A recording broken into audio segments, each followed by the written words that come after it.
akan cukup nih waktunya kalau kita bahas semuanya sekaligus gitu. Oke, aku udah ada pertanyaan ya, Dokter Erika di sini dari peserta ada yang minta bahas nomor 22, nomor 7 dan juga nomor 12.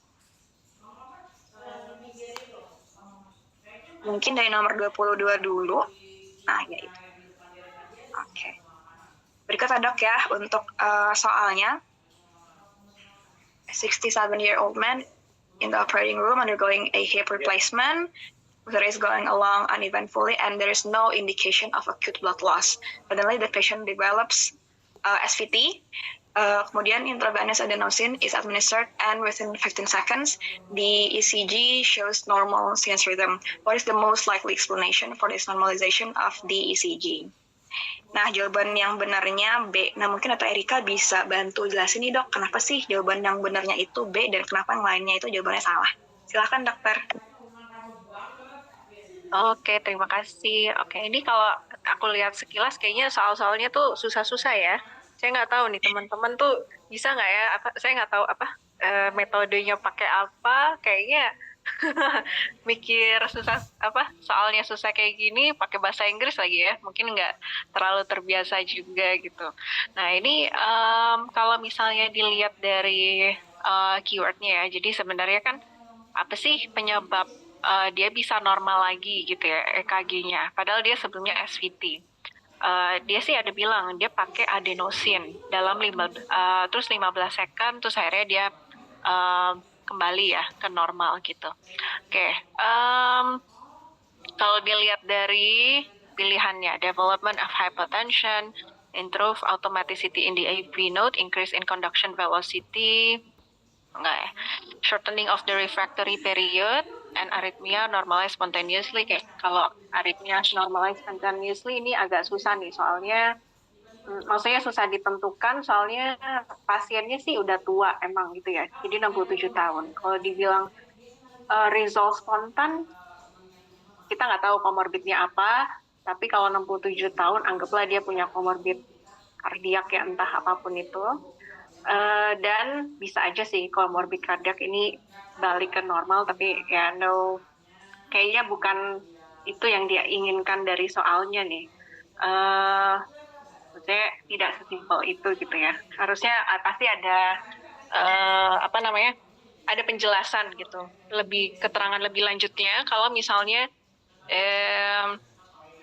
mau dipilih tentang ini, jawabannya kalau mau dipilih yang ini. Ini maaf ya, ini aku ngebahasnya karena kita lagi ngebahas soal, jadi aku kayak point of view-nya dari soalnya juga nih kayak gimana gitu. Jadi gimana triknya supaya jangan terlalu terbawa, nggak usah mikir terlalu kompleks. Kadang soalnya soal-soal kompleks itu tuh bikin jadi mikirnya terlalu banyak, padahal sebenarnya keywordnya udah ada di sana. Jadi ini kan lebih terus apalagi nih, ini pokoknya sini keywordnya ini adenosin nih, pokoknya dia masukin adenosin. Adenosin ini sebenarnya cepat dia kerjanya, cukup immediate, tapi kalau misalnya dikasih lewat central venous line ya, ini kan dia nggak bilang, kayaknya sih kalau hip replacement jarang pakai CVC gitu. Nah terus paling dia anggaplah dimasukinnya lewat perifer gitu. Oke, lewat perifer mungkin dia butuh waktu beberapa detik ya. Jadi kalau misalnya pakai central line, biasanya IV push, jadi habis masuk, nggak tahu teman-teman ada nggak yang pernah pakai adenosin. Jadi dia tuh habis dimasukin adenosin, habis itu kan langsung IV salin push ya. Itu biasanya hasilnya langsung immediate, soalnya maksudnya langsung ke jantung gitu ya. Ini kalau dari perifer, dia mungkin butuh waktu sekitar 10 detik. Jadi karena dia kasih tahu time frame ya dalam 15 detik, terus dia balik lagi gitu kan ya. Nah, adenosin ini dia memang fungsinya untuk memperlambat konduksi ya, kurang lebih kayak gitu ya. Jadi kerjanya dia lebih ke memperlambat konduksi. Coba kita lihat pilihannya di bawah lagi.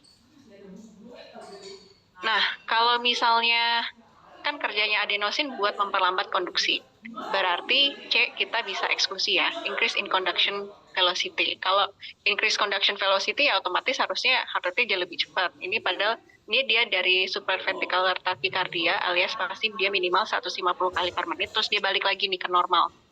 Ya harusnya di bawah 100 gitu ya, dia nggak bilang berapa. Jadi C udah pasti bukan. Terus kalau misalnya refractory period dia lebih singkat, itu berarti rate-nya akan lebih cepat.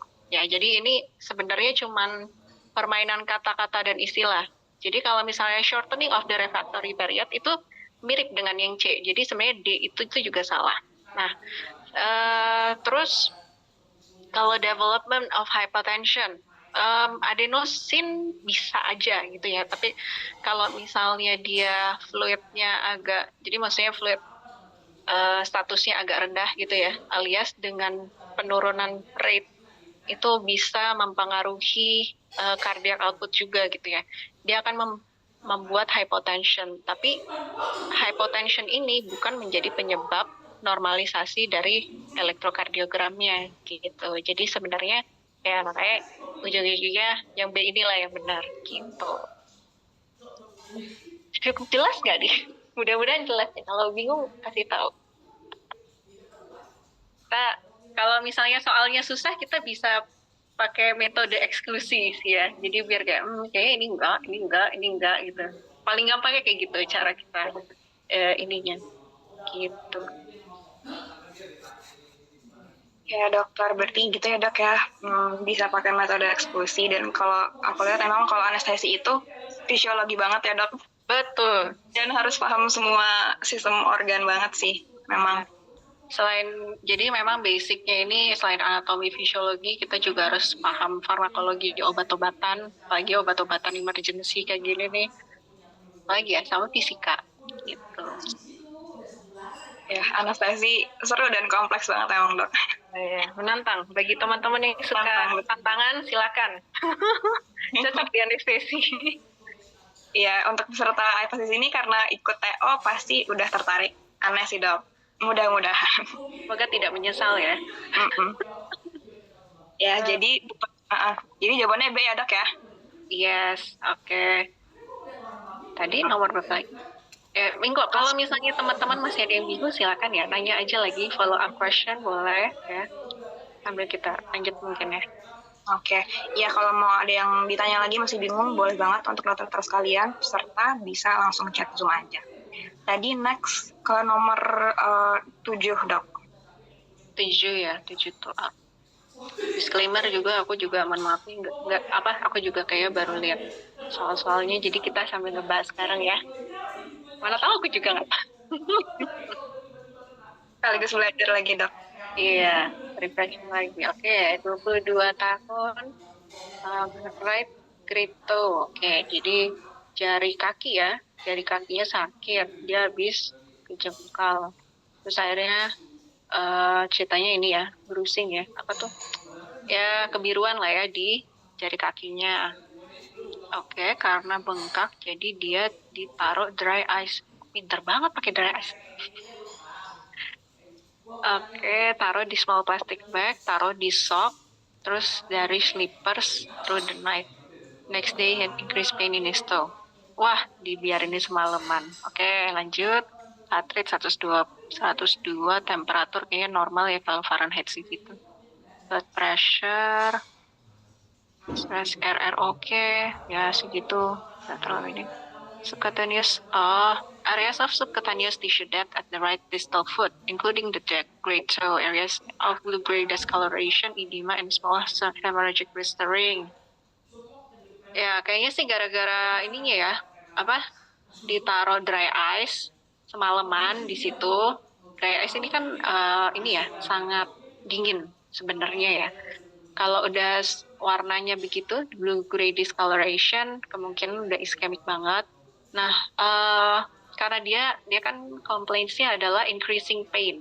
Most likely ini adalah ischemic pain ya. Jadi ischemic pain ini tuh lebih sakit daripada pain karena swelling dan segala macam. Karena ini ceritanya sudah ada gangguan dari pembuluh darahnya. Jadi supply darahnya Plus karena gangguan suplai darah ini juga menyebabkan nerve-nya itu tuh jadi udah mulai iskemik. Nah, jadi ini ceritanya uh, nervus-nervus yang sekarat ini tuh memberikan sinyal bahwa ini they are dying gitu. Apalagi udah ada blue gray discoloration. Nah, what is the most important initial treatment to restore tissue perfusion? Ya, dia udah bilang tissue perfusionnya bermasalah gitu ya. Oke, untuk karena dia pakai es, dry ice ini, berarti kan ya kita yang pertama jangan pakai dry ice ya. Oke, kalau kita lihat pilihannya ya, fluid resuscitation nggak perlu sih, soalnya dari segi TTV-nya dia normal, mungkin heart rate-nya agak naik dikit, most likely because of pain. Oke, terus kan ceritanya jawaban yang benar removal ya. Jadi ini removal of causative environment maksudnya adalah si dry ice-nya ini. Jadi dry ice-nya harus dibuang, jangan dipakai lagi. Itu yang paling benar. Nah, terus rapid core body temperature warming to 45 degrees Celsius. Ini lucu ya. Soalnya pakai Fahrenheit, tapi di jawabannya pakai Celsius ya. Gitulah, kita konversi dikit. Jadi kalau misalnya di warming to 45 degrees Celsius itu terlalu tinggi sebenarnya ya. Jadi maupun gimana ya? Salah satu cara kita untuk menangani atau mereplenish tissue perfusion dalam kondisi hypothermia, kalau di sini kan kayaknya frostbite tuh ya, kita nggak boleh melakukan perubahan yang sangat mendadak. Jadi kita harus melakukannya tuh sangat pelan-pelan gitu ya. Jadi gradual, harusnya tuh gradual warming, dan sebenarnya nggak harus core body sih ya. Core body temperature itu tuh diperlukan pada hypothermia biasanya. Kalau ini kan dia jari kakinya aja ya. Jadi sebenarnya nggak butuh sampai core body temperature. Terus digital angiography of his great toe ini tidak memberikan terapi. Jadi kan yang ditanyakan initial treatment. Jadi kalau initial treatment, maksudnya oke lah digital angiografi kalau misalnya buat penegakan diagnosis, tapi karena ini yang ditanya adalah treatment, initial treatment, jadi ini tidak menjadi jawaban yang tepat gitu ya. Ya, baik, tadi karena memang initial treatment, terus memang karena penyebabnya dry ice juga, ya initial treatmentnya langsung dihilangin aja gitu ya dok. Penyebab etiologinya itu causative-nya. Oke dok, ini udah ada banyak yang nanya, mungkin kita next lagi aja ya dok ya. Oke. Nextnya tadi nomor 12. 12. Ya dok, silakan dok. 66. Udah, pokoknya geriatri, lung cancer, ke ED, generalized weakness, shortness of breath, respiratory hypotension. Oke, dia lemas, sesak, dan hipotensi.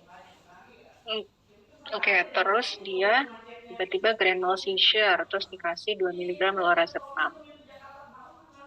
NaCl, elektrolitnya bagus lah, kurang lebih CO2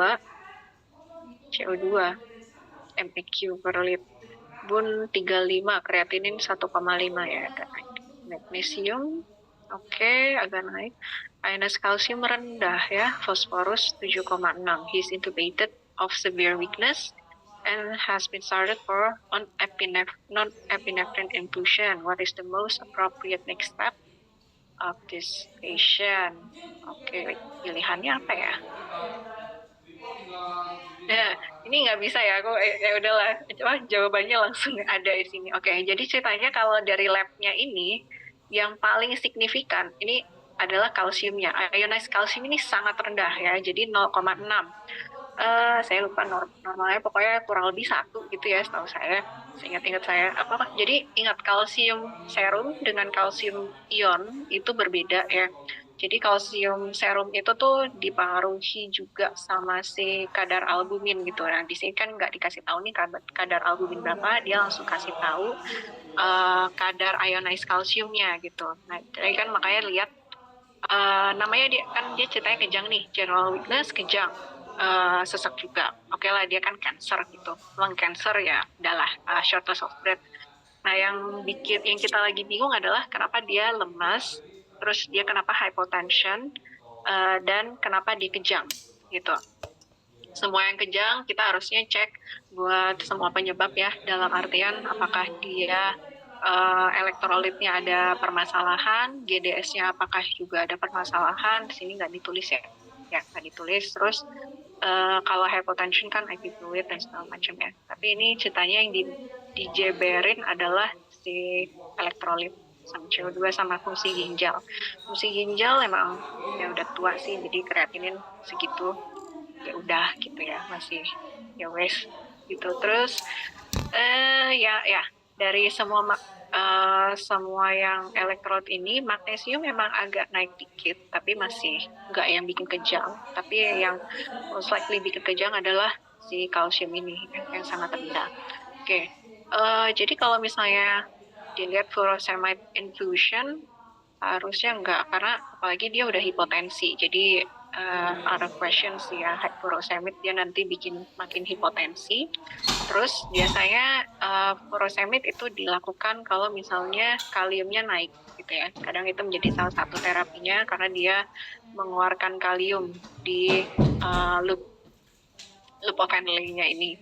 Nah, terus steroid lagi nonton. um, aku lagi mikir kenapa steroid ini. Steroid mungkin bisa kalau misalnya dia apa sih istilahnya tuh, apa krisis ya, kayak jadi di cancer itu tuh kadang ada sindrom, saya lupa apa krisis gitu. Jadi kalau misalnya ternyata yang lain-lainnya normal, elektrolit normal, gula normal, ada type of neuroendocrine tumor, kalau saya lupa gitu ya apa tumornya, dia bisa menyebabkan something krisis apa gitu, saya juga agak lupa gitu. Nah, itu salah satu treatmentnya adalah dengan steroid. Nah, tapi kan di sini bukan ceritanya ya. Jadi, dan hemodialisis juga bukan indikasi pada pasien ini. Hemodialisis tuh indikasinya IEO ya. Jadi asidosis, intoksikasi, uremia, ini kan ureumnya masih oke. Elektrolit imbalance ya, dalam artian biasanya hyperkalemia. Jadi atau misalnya mau membuang kalium, kalsium yang berlebihan, fosfat sama kalsium yang berlebihan, itu kita bisa keluarin gitu ya, di dialisis, di scrap gitu. Kalau misalnya di gagal ginjal, tapi ini kan fungsi ginjalnya so-so ya, masih oke lah buat orang tua. Sama O2 overload. Jadi karena tidak memenuhi kriteria untuk emergent hemodialysis, jadinya tidak.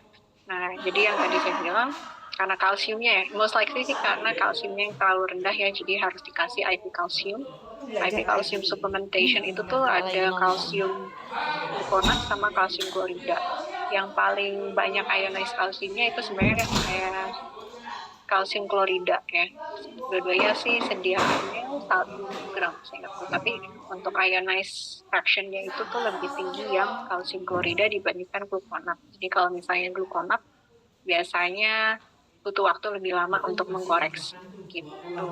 Apalagi oral. Jadi kalau kita sih, maksudnya kalau di anestesi kita jarang sih ya mengkoreksi oral gitu, kecuali emang nggak ada sediaannya, kita serba apa tuh ibarat agresif gitu ya kalau mengkoreksi hal-hal kayak gini.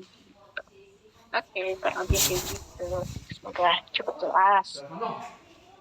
Ya, kalau aku yang dengerin sih ya cukup jelas ya, Dok. Oke, mudah. Jadi dia problemnya kan karena lemas sama si seizure-nya itu karena kalsiumnya rendah mungkin ya, Dok ya. Yes. Oke, makasih Dok. Kita next ke pertanyaan selanjutnya. Bagi peserta dokter sekalian yang mau bertanya, mau konfirmasi tentang pembahasan soal, boleh di chat aja di Zoom seperti yang sudah mengirim. Jadi seperti itu, jadi langsung di chat aja ya teman-teman peserta dokter sekalian. Oke, kita next ke nomor 1. Nomor 1 ya, Dok. Nomor 1. Oh, yang kurva ini, Dok.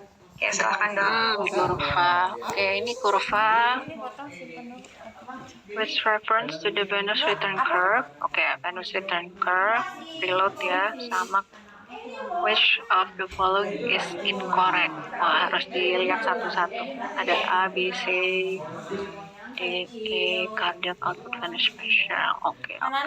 Ya, apa tuh ceritanya? Nggak bisa di zoom. Oke. Ya, udah gak. Oke lah, kita coba lihat ya. Pokoknya cari yang salah ya, cari yang salah. Oke, ini grafik sebenarnya itu grafik gabungan ya. Satunya itu ceritanya cardiac output. Jadi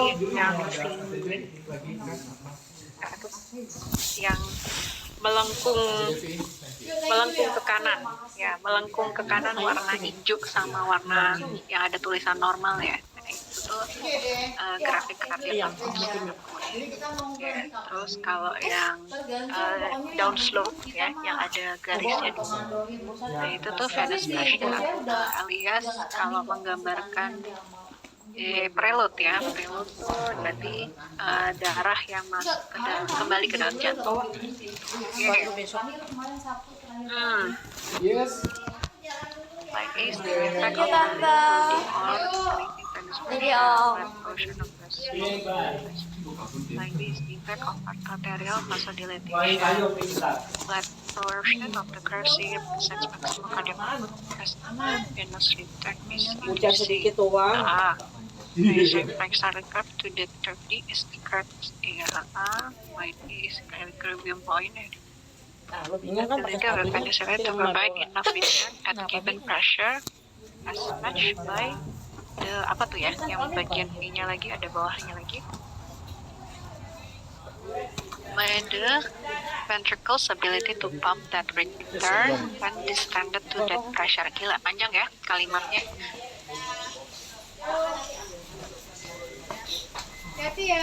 Oke, Pak Iji. Baik, Pak Iji. Kan antara si cardiac output dengan Venus atau preload. Venus pressure ini ceritanya maksudnya preload ya. Jadi ini tuh menggambarkan tekanan di right atrium gitu ya, kurang lebih. Oke, jadi kita lihat dia ceritanya mengindicate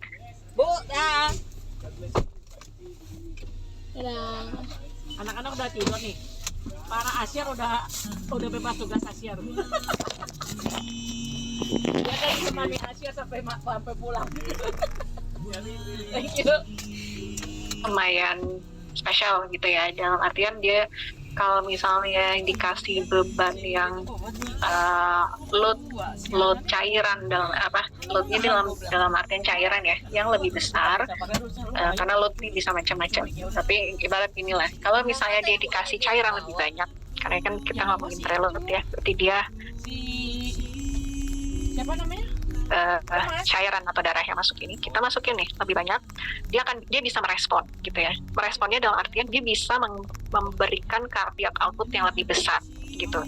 Nah, makanya dari normal itu dia bisa ke D lah anggapannya. Jadi anggapannya kalau naik tuh berarti cardiac outputnya tuh naik. Sama kayak Venus return, ceritanya ini kita lagi coba memahami grafiknya dulu ya. Susah juga nih kalau harus memahami grafik kalau nggak pernah lihat ya. Udah apa, ceritanya lagi ngetes tiba-tiba muncul apa nih gitu. Oke. Jadi kalau misalnya kan itu udah tahu ya, jadi yang normal tuh yang ditunjuk di situ, meskipun setahu saya lebih landai, tapi ya udahlah, namanya ini dia nggak kasih tahu angkanya berapa, tapi anggapannya proportion ya, kira-kira segitu gitu ya. Oke, itu garis yang normal. Semakin tinggi ya garis yang si downslope dari kiri ke kanan, yang yang menurun itu ya, yang ada rata terus menurun. Nah, ini tuh ceritanya dia menggambarkan Venus return. Nah, Venus return itu dia akan membuat cardiac output tuh semakin banyak ya. Jadi proporsional kan ya. Tadi kan ceritanya kalau misalnya jantung menerima beban cairan lebih banyak, dia bisa cardiac outputnya lebih tinggi. ya, tapi sebenarnya ada batasnya juga. Nah, si venous pressure itu juga punya batas gitu. Dia bisa semakin naik gitu ya. Tapi itu batasnya adalah si platu itu. Ya, begitu dia sudah mencapai titik itu, ceritanya volumenya udah nyampe segitu nih, udah maksimal ya pressure-nya. Udah lebih dari itu. Nah, jadi kalau venous pressure tuh dia sebenarnya kebalik gitu. Kalau kita ngebacanya tuh dia dari kanan ke kiri. Kalau si cardiac output kita dari kiri ke kanan gitu ya. Karena ini agak susah ya karena nggak ada angkanya gitu ya buat menggambarkan. Jadi ceritanya venous pressure itu tuh sebenarnya kan kalau ingat CVP dia tuh bisa positif, bisa sampai 0. Anggaplah yang si normal titik antara percabangan antar C sama E itu adalah 0 gitu ya. Venous pressure yang 0 di situ. Nah, semakin dia negatif ya, venous pressure ini ya, dia sebenarnya dia menarik gitu ya, menarik fluid lebih banyak gitu. Tapi di satu titik dia platu ini itu terjadi venous collapse sehingga dia tidak bisa menarik fluid lebih banyak daripada dan nggak bisa berkontribusi terhadap cardiac output lebih banyak gitulah. Itu kalau misalnya tentang si grafiknya. Nah sekarang mudah-mudahan dapat ya prinsipnya kayak gitu. Nah sekarang kita ngelihat line A is the effect of volume loading of or increasing venous pressure. Nah tadi saya bilang ya, berarti kan sesuai gitu. Jadi yang grafik A ini adalah miliknya si venous pressure. Semakin tinggi berarti dia emang ada increasing volume loading gitu dari venous pressure. Berarti yang A ini benar gitu. Line B ini agak susah nih. Effect of arterial vasodilatation ya. Ini agak susah mau ngejelasin tentang hubungan arterial dengan vena gitu. Jadi arteri dengan vena kan dia punya gradien gitu. Semakin konstriksi si arterinya ya, dari ceritanya anggaplah lagi simpatik gitu ya, lagi kondisi simpatetik, semakin kecil dia arterinya, vasokonstriksi gitu ya, kan berarti tekanan di arteri akan jadi lebih besar gitu ya. Bayangkan orang yang lagi berolahraga gitu. Nah, tekanan arteri semakin besar. Dengan lebih besarnya tekanan arteri, gradien tekanan dia, perbedaan tekanannya ya, dengan si vena itu akan jauh lebih tinggi juga gitu. Nah, dalam artian dia bisa mompa lebih banyak ke vena juga gitu ya. Nah, masalahnya apa ya? Saya gimana? Sebenarnya kalau ini agak susah karena arterial vasodilatation dia tidak terlalu berkontribusi ke sini sebenarnya. Dia nggak bikin perubahan. Dia akan buat perubahan kalau misalnya dia konstriksi gitu. Jadi karena istilahnya saya lihat vasodilatation nih nggak ngaruh nih sebenarnya. Jadi aku tahu itu salah gitu. Jadi kalau pakai prinsip eksklusi, ini istilahnya sih salah gitu.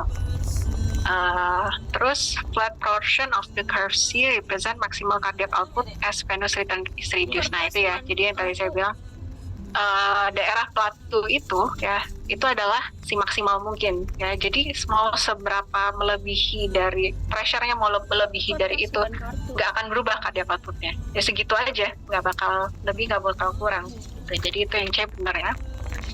Oke, shift in the Frank-Starling curve to curve D, berarti yang warna hijau ya, is the effect of increased sympathetic tone. Bisa. Jadi sympathetic tone tuh dalam artian tensi makin naik,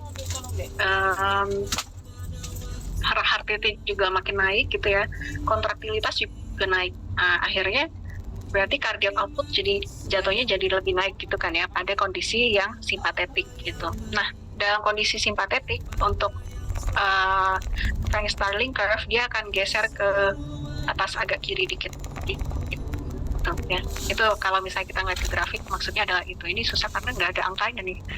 Terus point E is the equilibrium point where the ability of the venous system is to provide enough return at a given pressure is matched by the ventricle's ability to pump that return when distended to that pressure.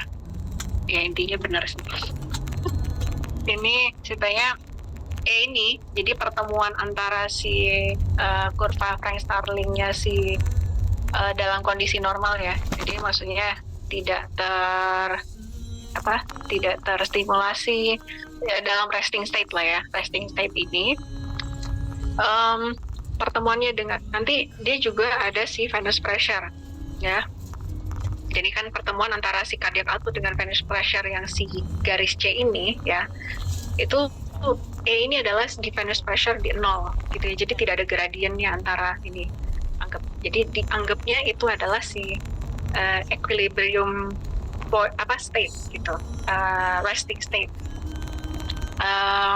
Jadi di situ adalah memang equilibrium point-nya gitu. Jadi antara venous return dengan cardiac output di sini adalah dia matching gitu.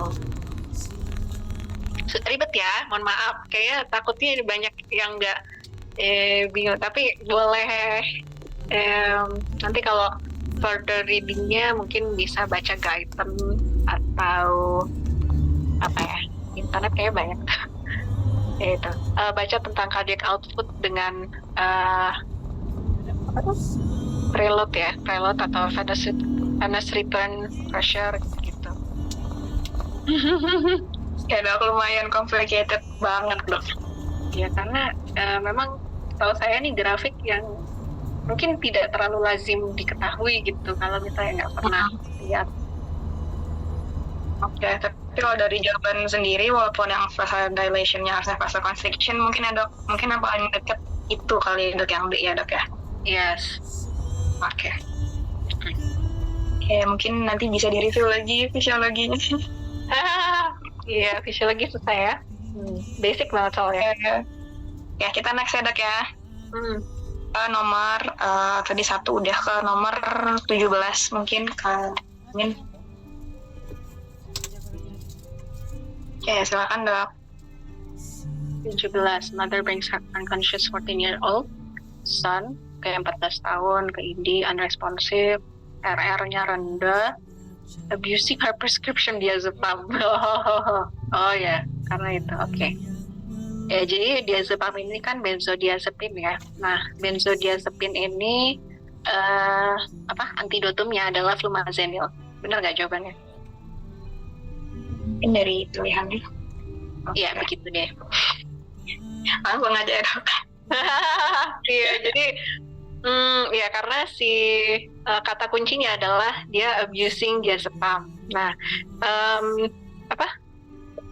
tanda-tandanya juga sesuai. Jadi ceritakan unresponsive, terus dia RR-nya juga lebih rendah meskipun tidak apnu ya. Jadi biasanya sih jarang. Benzodiazepin nih agak mild nih ya untuk respiratory arrest, tapi dia bisa bikin RR-nya tuh lebih rendah. Ada beberapa juga bisa tergantung ininya juga sih pasiennya. Ada yang bisa sampai apnu juga, tapi ini kan ceritanya 14 tahun, kita anggapannya healthy young boy gitu. Diazepam yang agak banyak dia minum, tapi intinya kalau diazepam karena golongan benzodiazepin, antidotumnya adalah flumazenil, the one and only gitu. Kira-kira ibunya kenapa ya dok ngasih diazepam? Kayaknya enggak deh, jadi mungkin aku sih nangkepnya the mother suspects that her son has been abusing her prescription diazepam. Berarti anaknya ini entah dia dapat gitu, dia nemu diazepam emaknya terus dia minumin gitu. Iya itu. Jadi overdosis lah ya. Oke. Jadi antidot diazepam flumazenil ya dok? Ya. Oke, kita next lagi ke dari Dr. Clara. Ini ada mau bahas nomor 20, silakan. Oke, 20. Oke, Mapleson Circuit Overbreathing System. Pertanyaannya adalah apakah kalian paham Mapleson Circuit ini apa? Kadang tidak nggak ngeh kali ya Mapleson Circuit ini. Jadi Mapleson Circuit ini tuh coba teman-teman bayangin Ambu-Beck gitu. Ambu-Beck itu sebenarnya salah satu Mapleson Circuit gitu. Nah, Mapleson Circuit ini ada A sampai F. Dia tuh intinya cuman beda configuration di fresh gas flow, pressure adjusting limitnya sama sama kayak posisinya terhadap pasien tuh Terus di dokter deh. gimana gitu. Jadi misalnya kayak ini ceritanya dari sisi pasien, terus ini sisi bagi ini sisi reservoir gitu ya. Nah dari reservoir, apakah APL-nya di belakangnya, atau ada di depannya, atau di dekat pasien, nah itu yang menentukan ini Mapleson tipe apa gitu ya. Intinya ya kurang lebih gitulah ya. Jadi Mapleson ada 6 macam gitu. Dengan modifikasinya ada lebihnya gitu. Nah kalau circle system ini adalah sirkuit yang digunakan biasanya di mesin-mesin anestesi gitu. Circle system ini maksudnya dia tuh sirkulasinya benar-benar muter di situ aja. Jadi dalam artian udara yang dihembuskan sama pasien itu akan dihirup kembali gitu. Tapi maksudnya nggak literally langsung habis dihirup gitu, enggak. Tapi dia akan melewati absorber gitu ya. Jadi ini dari pasien dia ke expiratory limb ya. Jadi maksudnya ke selang bagian expiratory karena dia ada katupnya juga ya. Jadi dia tidak akan bercampur. Terus dia akan melewati absorber yang akan menyerap CO2.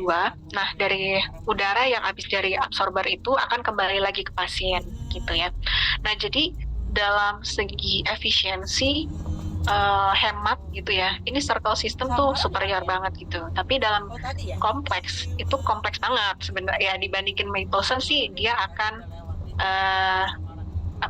lebih kompleks gitu ya. Mapleson ini dia lebih ringan, lebih mobile, lebih simple lah daripada itu. Tapi kalau dibilang efisiensi gimana, itu akan tergantung dari tipenya dia apa gitu ya. Dia akan ada tipe yang lebih cocok untuk spontaneous breathing, ada yang cocok untuk controlled breathing alias ya pasiennya nggak napas spontan sama sekali gitu ya. Jadi itu akan tergantung dari itunya juga ya. Nah sekarang kalau misalnya kayak itu kurang lebih informasi dasarnya ya. Nah sekarang kalau dengar kayak gitu berarti kan Mapleson Circuit allows for increased portability. Benar ya, berarti itu adalah salah satu benefitnya. Oke, pertanyaannya lagi, not an advantage, jadi yang bukan merupakan benefit ya, kelebihan dari Mapleson Circuit. Oke. Unidirectional valve of a Mapleson system decrease resistance, ini salah. Jadi gimana cara saya menjelaskan? Jadi dia tuh Mapleson Circuit ini dia tuh ini tergantung valve-nya dia ada di mana. Jadi valve-nya itu ada yang di akhir, maksudnya agak jauh gitu ya dari patient end-nya, ada yang dekat di sini. Nah, teman-teman bayangin gitu ya, ada katup di sini. Nah, dia tuh yang katup ini kan mengontrol resistensi udara yang keluar masuk. Kalau katup ini benar-benar ditutup, berarti kan udaranya nih makin tekanan ya, bayangin udaranya tekanannya akan jauh lebih tinggi gitu lah ya, mungkin gitu. Nah itu kalau ditutup. Nah jadi sebenarnya kalau di Mapleson itu tuh katupnya tuh bisa kayak terbuka setengah atau terbuka sebagian, ada yang bisa ditutup sepenuhnya juga gitu. Tapi intinya dia itu ya fungsinya adalah untuk meningkatkan resistensi gitu ya, jadi nggak loss gitu. Nah kalau valve-nya itu lebih bagus mana dibandingkan dengan circle? I would say Mapleson Circuit dia tergantung ini sih tipenya ya sebenarnya. Oke, ini agak bingung. Oke, sebentar. Kalau yang C, less expensive, benar menurutku iya ya, Mapleson Circuit are less expensive, dia lebih murah ya mungkin ya. Kayaknya tergantung. Sebentar, breathing circuit sama Mapleson Circuit, saya nggak tahu sejujurnya dari segi harga ya. Tapi kalau dari portability ya benar gitu. Oke, Mapleson Circuit provide a lower work of breathing, ini belum tentu, tergantung dari tipenya ya. Oke, C itu sejujurnya tanda tanya, saya nggak tahu dari segi harga ya, tapi jangan-jangan apakah benar lebih mahal, saya nggak tahu nih. Mungkin ya kalau breathing circle kan cuman gini aja zat berat. Sedangkan kalau si Mapleson tuh dia ada katupnya, dia ada bagnya juga, ada reservoirnya gitu. Jadi bisa jadikan. Mungkin ini tidak dipilih karena belum tentu kali ya. Tidak pasti gitu ya. Mungkin karena itu makanya dia salah. Okay, unidirectional valves of Mapleson system decrease resistance gitu. Ini adalah bukan advantage dari salah ya. Not an advantage, bukan benefit ya, bukan benefit. Bukan benefit. Berarti kerugian dari Mapleson system. Mapleson system unidirectional valves decrease resistance. Enggak, seingat saya dia malah meningkatkan resistance ya. Jadi ya kayaknya B ini sih. Bukan advantage. Not an advantage. Kenapa less expensive jadi not advantage ya? Saya juga nggak tahu tuh. Tapi ya kalau yang B ini tuh kebalikan setahu saya gitu. Oke. Ya mudah-mudahan. Oke, berarti mesti paham tadi itu ya dok, sistem seperti apa mekanisme kerjanya gitu ya. Betul, Mapleson circuit ini tuh kalau mau baca lebih lanjut ada di Morgan Michaels Clinical Anesthesiology gitu. Itu menurut saya Morgan ini menjelaskan dengan baik ya Mapleson circuit itu dengan gambar-gambarnya, dengan posisi valve dengan ininya di situ gitu. Kalau misalnya pengen baca lebih lanjut. Oke. Ya dok, kita next ke pertanyaan selanjutnya dok ya. Oke. Ini dari Dr. Fahli Akbar. Dok, saya lupa nomor berapa, tentang pasien jatuh dari ketinggian fraktur interkostal bilateral dan kontusio pulmo. Intervensi yang dilakukan apakah pemberian kortikosteroid atau blok analgesi? Mungkin dari soalnya itu sekitar mungkin nomor 26, coba dari admin mungkin bisa dilihat. Ya, mungkin ini ya dok ya. Ya, ini silakan dok. Nih, oke, 32 tahun, oke lah, masih muda, ke ICU karena jatuh. Trauma evaluation was multiple bilateral fractures and pulmonary contusions. Apparent chest control, CT ya. Stable, moderate respiratory distress, Tradisional masa kanula 8 liter ya katanya. Ya BG PCO2 agak tinggi. PO2 bagus, Which of the following interventions is most likely to optimize ventilation and avoid the need of mechanical ventilation? Coba lihat. Pilihannya apa aja selain itu?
nenek. Ini ngeliat lampunya dulu deh. Kelihatan.